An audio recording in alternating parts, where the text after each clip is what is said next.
Dieu en tant que loi à l'œuvre. L'idée de Dieu en tant qu'amour est probablement celle de toutes que nous préférons entretenir.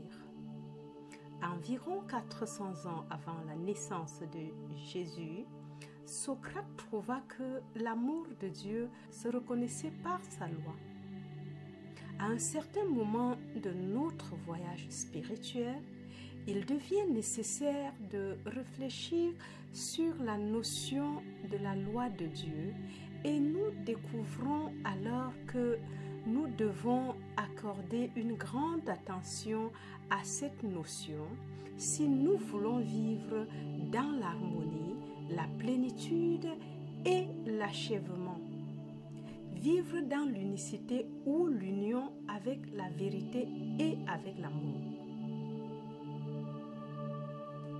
La science de l'électricité est gouvernée par la loi de l'électricité et l'on n'installe pas un système de fils électriques sans connaître cette loi parce que la moindre violation de cette loi a pour effet un dommage à quelqu'un.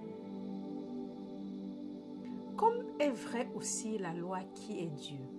Beaucoup de gens tentent de vivre sans mettre leur vie en harmonie avec la loi de Dieu et les résultats sont tristes en vérité. Le mépris de la loi de Dieu cause la souffrance par le péché, la maladie, la discorde et l'inharmonie. À cause des enseignements religieux qui ont presque totalement laissé tomber la révélation de Dieu en tant que loi, la plupart des gens croient réellement qu'ils peuvent vivre leur vie de la manière dont ils veulent la vivre, pour autant qu'ils prennent soin de ne pas violer les lois légales ou de ne pas être pris en train de les violer. Ils ne réalisent pas qu'une loi est à l'œuvre beaucoup plus grande et plus puissante qu'aucune loi jamais rédigée dans les statuts d'une quelconque nation. Je pensais à ceci récemment en rapport avec le pardon. Il s'était présenté une occasion dans laquelle le pardon était presque hors de question. En dépit de tout le dévoilement et de la compréhension donnée dans les écrits de la voix infinie, il semblait n'y avoir aucune manière d'introduire le pardon dans cette situation. Je songeais alors à un homme qui avait souffert un destin très triste, apparemment sans faute de sa part. Aux yeux du public, une injustice, un grand mal avait été commis, dont cet homme était la victime et dont il n'était pas responsable. La pensée me vint. Comment savons-nous ce qui se passait dans la conscience de l'individu qui était la victime? Comment savons-nous ce qu'il s'attirait lui-même? Qu'y avait-il dans son mental pour lui attirer une telle expérience? Ceci mit en route tout un train de pensée. Le maître qui, nous le croyons, connaissait le secret entier de la relation existant entre Dieu et l'homme, savait aussi que la manière d'amener l'harmonie dans l'existence de l'homme était la compréhension de la loi de Dieu. L'apôtre Paul déclare clairement: « Ne vous y trompez pas, on ne se moque pas de Dieu. Car ce qu'un homme sème, il le moissonnera aussi. » Cela est une ferme déclaration et une déclaration dure. Si quelques-unes de ces choses que nous avons récoltées au cours de notre expérience sont réellement la récolte de ce que nous avons nous-mêmes semé, alors nous sommes invités à une réorganisation complète de notre vie, de l'état de notre pensée, de l'état de notre conscience. Je suis certaine que bien peu d'entre nous croient consciemment que les inharmonies et les discordes sévères qui sont intervenus dans notre vie sont effectivement le résultat de nos propres semailles. La plupart d'entre nous, plus enclins à croire que nous sommes les innocentes victimes de l'injustice et de l'absence de vigilance des autres.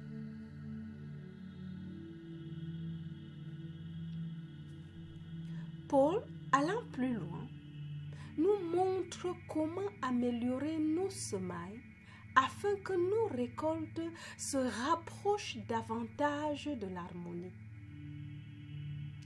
Car celui qui sème par la chair récoltera de la chair la corruption. Mais celui qui sème pour l'esprit recevra de l'esprit la vie éternelle. À ce sujet, dans la voie infinie, nous sommes totalement en désaccord avec l'enseignement métaphysique selon lequel les pensées erronées spécifiques et des actes erronés spécifiques provoquent des maux, des maladies ou des discordes spécifiques dans notre expérience. Paul nous montre que parce que Dieu est esprit, les lois de Dieu sont spirituelles. Si nous avons accepté et entretenu la notion de loi matérielle dans notre vie, nous semons par la chair, la matière, la matérialité, et nous sommes obligés de récolter le caractère fini, la limitation et l'inharmonie.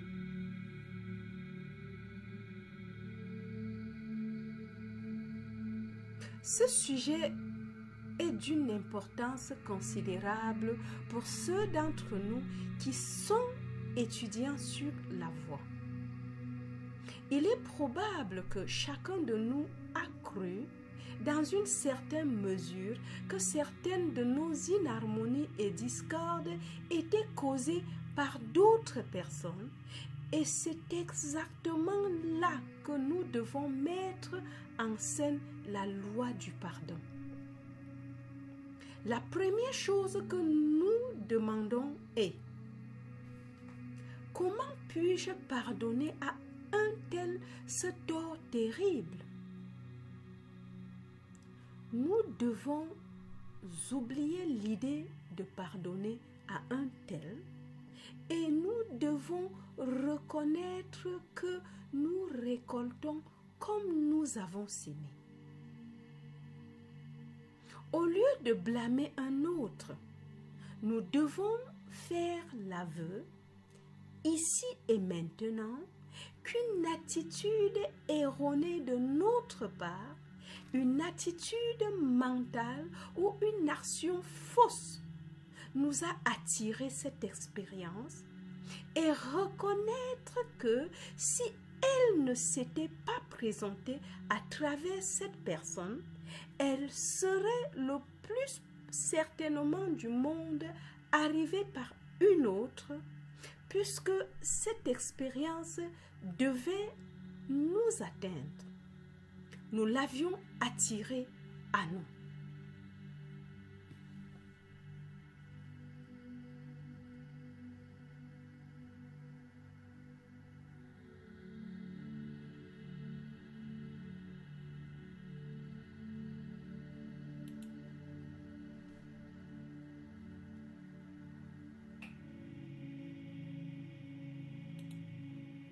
En maintenant quelqu'un dans la condamnation, vous semez par la chair et récolterez la corruption.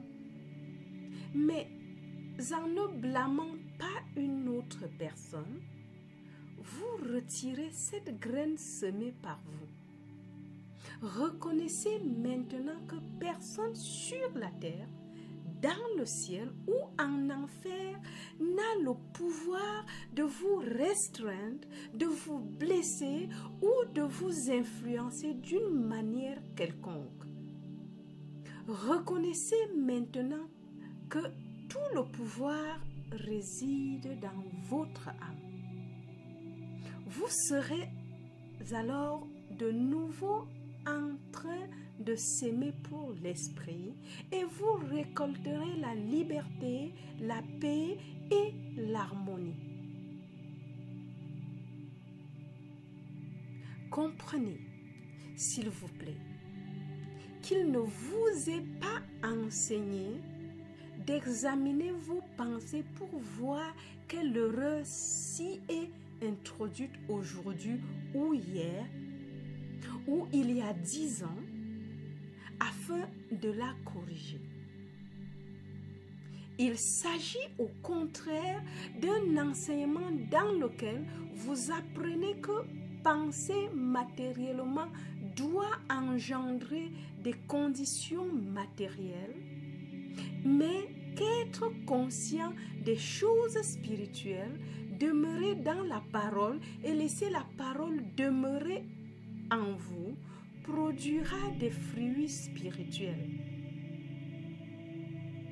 Vous pouvez oublier toute l'ancienne activité mentale erronée ou même pécheresse et prendre un nouveau départ à n'importe quel moment pour effacer les discordes et les inharmonies dues à l'acceptation présente ou antérieure de la matérialité.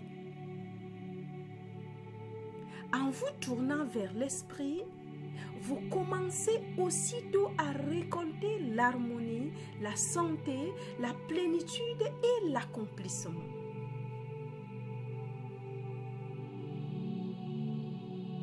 Car celui qui sème par la chair récoltera de la chair la corruption.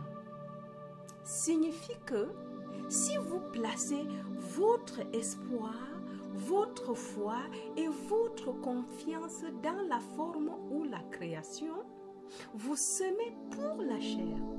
Alors que si vous placez votre espoir, votre foi et votre confiance dans l'esprit, dans la cause, dans l'infini invisible, vous semez pour l'esprit. Si vous croyez que les euros ou les investissements, les récoltes ou les biens, les positions ou les feuilles de paye constituent les ressources, vous semez pour la chair. Vous placez votre foi en quelque forme de la création et en semant de cette manière, vous récolterez finalement la perte, la limitation ou la dévalorisation de ces euros ou bien l'insécurité de ces investissements. Tôt ou tard, vous constaterez que ce en quoi vous avez placé votre confiance vous a lâché. Il en va de même si nous mettons notre confiance dans les personnes. L'Écriture nous dit: ne place pas ta confiance dans les princes et sépare-toi de l'homme dont le souffle est dans les narines, car en quoi peut-il être apprécié? Si nous plaçons notre confiance dans les hommes, les femmes, les gouvernements ou les organisations, nous récolterons les chagrins et les désappointements qui résultent d'avoir cru en l'homme dont le souffle est dans les narines. Tandis que si toute notre confiance repose sur l'infini invisible, sur l'esprit qui gouverne, nous trouverons que nous sommes harmonieusement gouvernés par le monde intérieur.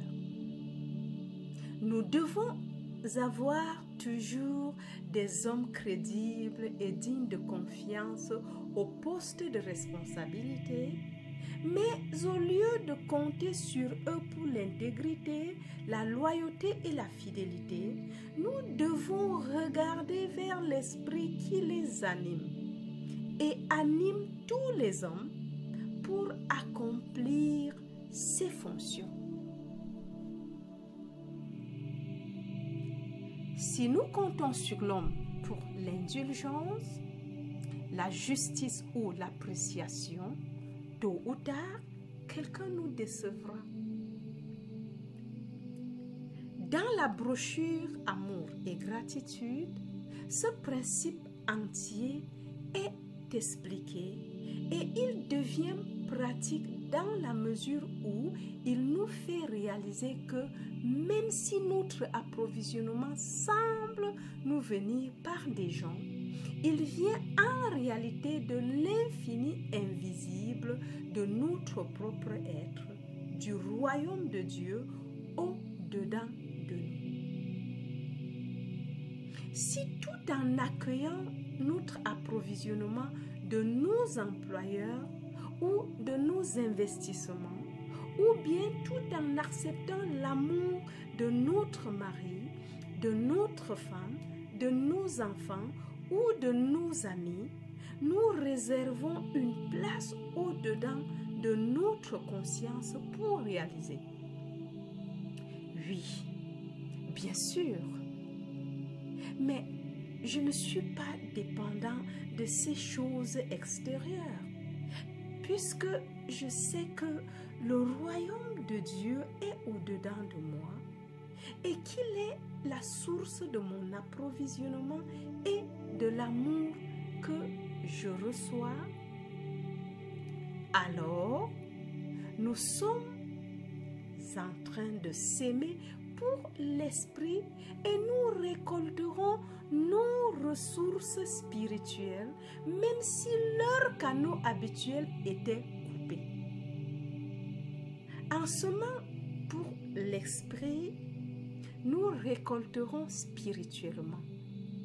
Nos revenus, notre approvisionnement continueront alors, même s'ils doivent nous parvenir par quelque autre voie. Si au lieu de compter sur l'homme dont le souffle est dans les narines, pour la justice, la coopération, la récompense et l'appréciation, nous réservons un petit coin quelque part au-dedans de nous pour reconnaître. Ah, mais oui, je reçois ma reconnaissance, ma récompense, mon appréciation et ma gratitude de Dieu à partir de la profondeur de l'âme au-dedans de mon être. Nous laissons alors cela venir par l'intermédiaire de qui que ce soit.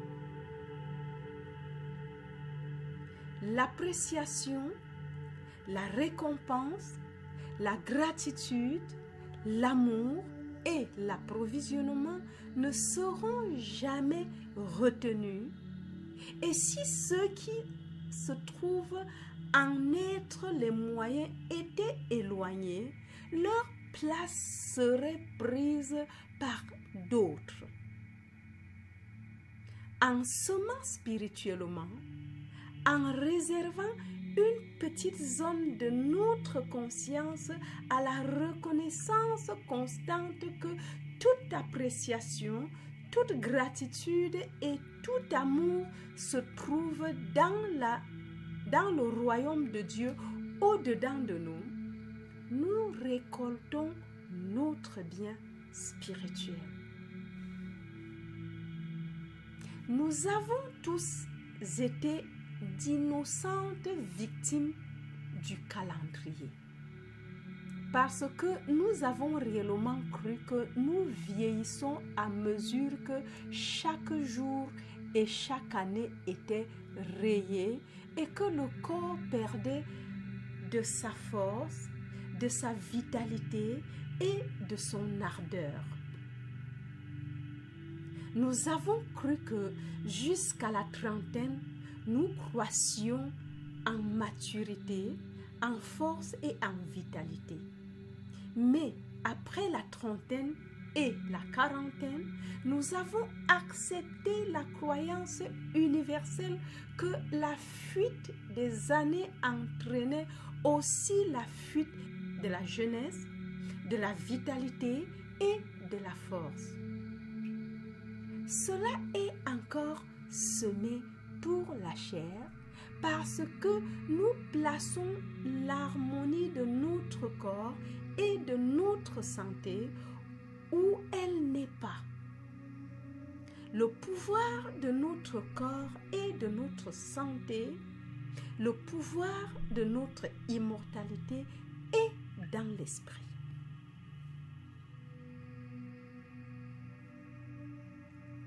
Lorsque nous aurons réalisé une fois que cet esprit infini ou âme gouverne et contrôle réellement nos capacités physiques et mentales, nous ne les perdrons jamais.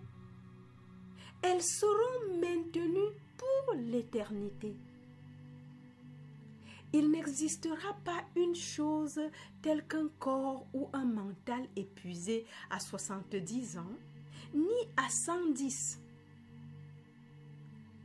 Nous nous épuisons par la croyance que le pouvoir de la vie, de la santé et de la force se trouve dans le corps. Une fois que nous comprendrons que nos facultés physiques, mentales et morales sont en fait des facultés de l'âme et que le corps est seulement l'instrument que l'âme utilise, le corps sera aussi immortel que l'âme, aussi jeune, aussi plein de vitalité et aussi sain que l'âme. Le pardon est aussi une loi de Dieu. Le Maître a exprimé très clairement qu'il nous fallait pardonner même à nos ennemis, même à ceux qui nous haïssent et nous persécutent, à ceux qui se servent de nous sans vergogne, et qu'au besoin, il fallait leur pardonner 70 fois 7 fois. C'est une loi de Dieu que chacune d'entre nous a violée. Nous n'avons pas pardonné à nos ennemis et nous n'avons pas certainement pardonné 70 fois 7 fois. Le pardon est une des lois importantes si fréquemment rappelées dans l'enseignement du Maître. Chacun d'entre nous entretient une croyance.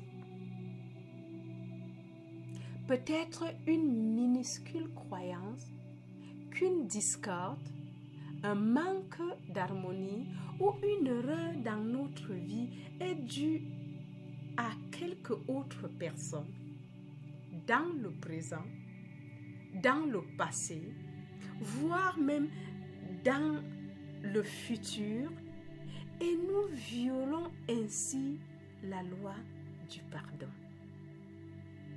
Nous ne pouvons pas violer la loi de Dieu sans en souffrir. Nous pouvons violer les lois humaines, les lois légales et matérielles, parfois sans répercussion, mais l'impunité n'existe pas pour le viol d'une loi spirituelle. Tu aimeras ton prochain comme toi-même est une autre loi de Dieu. En songeant à nos expériences du passé et du présent, nous constaterons qu'il y a beaucoup de voies par lesquelles un plus grand amour pour notre prochain pourrait s'écouler hors de nous. Nous prenons le mot prochain dans le sens le plus large et le plus spirituel. Ceci peut ne pas se situer entièrement au niveau humain de l'amour. Ouvrir sa conscience à la réalisation que Dieu est autant la vie, l'âme et l'esprit de mon prochain que de nous-mêmes peut nous en dévoiler une vision plus étendue. Au moment où nous commençons à voir que Dieu est le principe qui anime tous les hommes, nous aimons notre prochain comme nous-mêmes. Mais quand nous fabriquons des excuses et des exceptions, nous ne trompons pas la loi de Dieu. Nous ne trompons que nous-mêmes parce qu'il n'existe pas d'absolution pour avoir violé la loi de Dieu tant que la violation n'a pas cessé.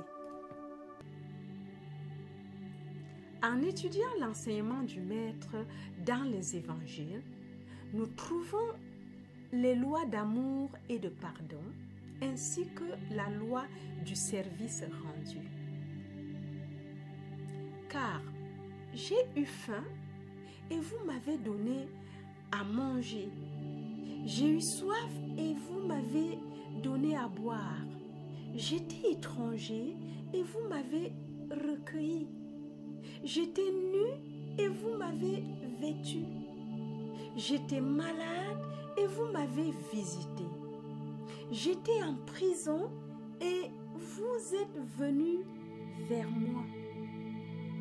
Seigneur, quand avons-nous vu avoir faim et t'avons-nous donné à manger? Ou avoir soif et t'avons-nous donné à boire? Quand avons-nous vu étranger et t'avons-nous accueilli? Ou nu et t'avons-nous vêtu? Ou quand avons-nous vu malade ou en prison et sommes-nous allés vers toi? Toutefois que vous avez fait ces choses à l'un des plus petits de mes frères, c'est à moi que vous les avez faites. Matthieu 25, 35 à 40. Le service est une loi de Dieu.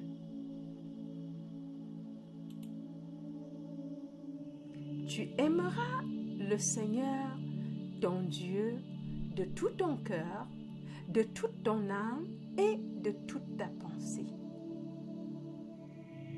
Y a-t-il une manière quelconque d'aimer Dieu autre que d'aimer l'homme? Si nous disons que nous aimons Dieu que nous n'avons pas vu, mais que nous n'aimons pas l'homme que nous avons vu, l'Écriture dit que nous sommes un menteur.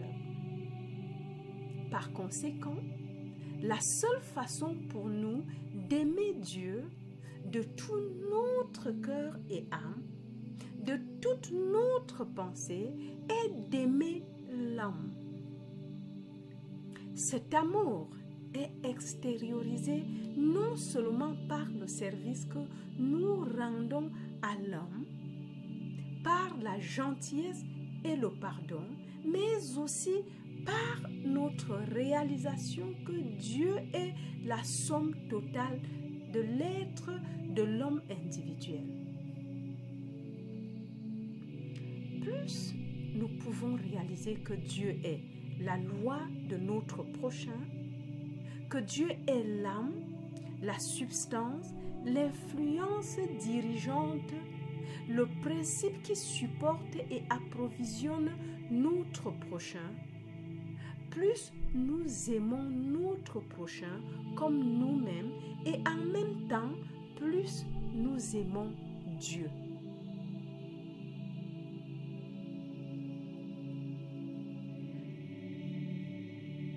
Lorsque nous examinons n'importe lequel des problèmes de notre expérience actuelle, pensons désormais à Dieu en tant que la loi et voyons si nous ne sommes pas en train de violer quelque loi de Dieu. Si nous découvrons que nous n'avons pas suffisamment observé la loi d'amour ou la loi de pardon, nous ne devrions pas trop nous critiquer nous-mêmes. Sachons que c'est là que nous avons failli et reconnaissons aussitôt que nous n'avons rien à pardonner puisque Dieu est l'âme de chaque individu. Reconnaissons en outre que cette inharmonie n'aurait pas dû se produire si quelque chose dans notre propre conscience ne l'avait pas attiré à nous. Ceci est le plus grand acte de pardon qui existe et qui apporte le plus grand soulagement. Au lieu de nous complaire dans l'autocritique pour les erreurs que nous détenons en nous, au lieu de nous juger pour les violations des lois de Dieu, commençons plutôt immédiatement à réaliser que Dieu est la loi de notre être et qu'une quelconque confiance ou foi en une loi séparée de Dieu, la loi mortelle, matérielle, de santé ou médicale, n'a pu se fonder que sur notre ignorance de la vraie loi.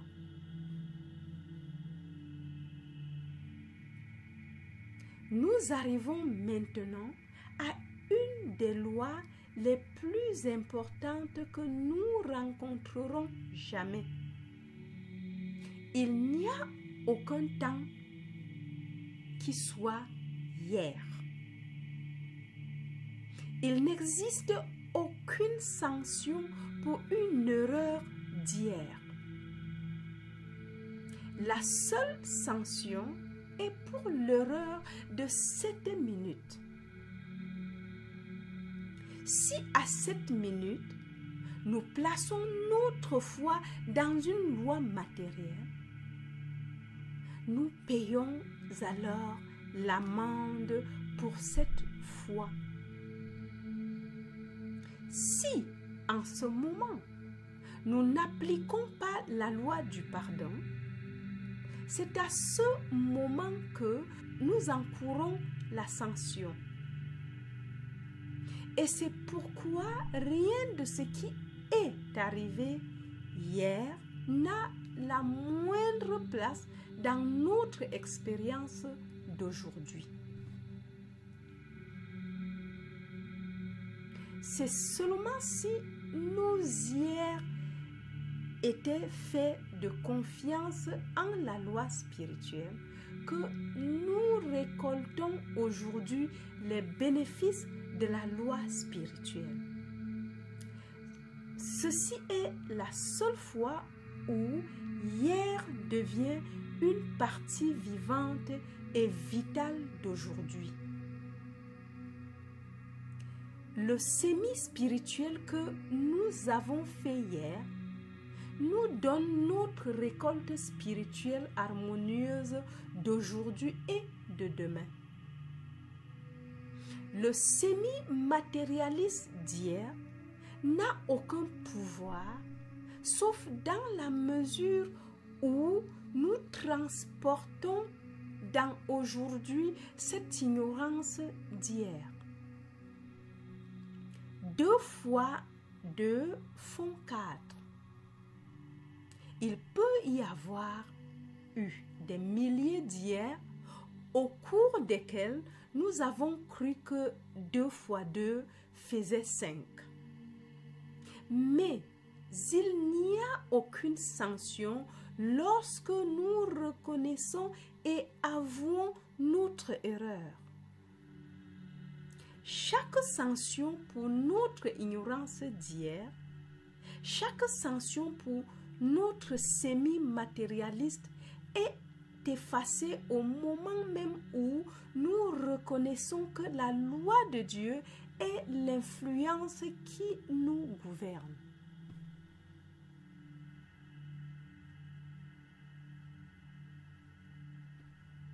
Nous pouvons commencer à semer spirituellement à n'importe quel moment et commencer la récolte spirituelle à l'instant précis qui suit, parce qu'en Christ, il n'y a pas 4 mois d'ici la moisson.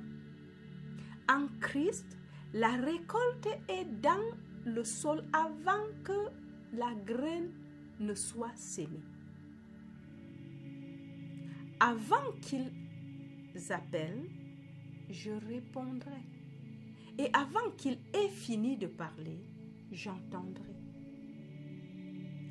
La récolte spirituelle commence au moment même où nous reconnaissons que l'esprit est l'influence dirigeante de nos vies. Nous ne serons plus liés à la loi matérielle ou humaine, ni même à la loi humaine de faire le bien pour le bien et le mal pour le mal. Notre existence sera libérée de toute servitude et sanction. Le Maître indiqua encore une autre loi de Dieu lorsqu'il dit: « Ce que vous liez sur la terre sera lié au ciel. Et ce que vous délierez sur la terre sera délié au ciel. » En maintenant dans la condamnation quiconque ou quoi que ce soit, vous vous liez vous-même à la condamnation.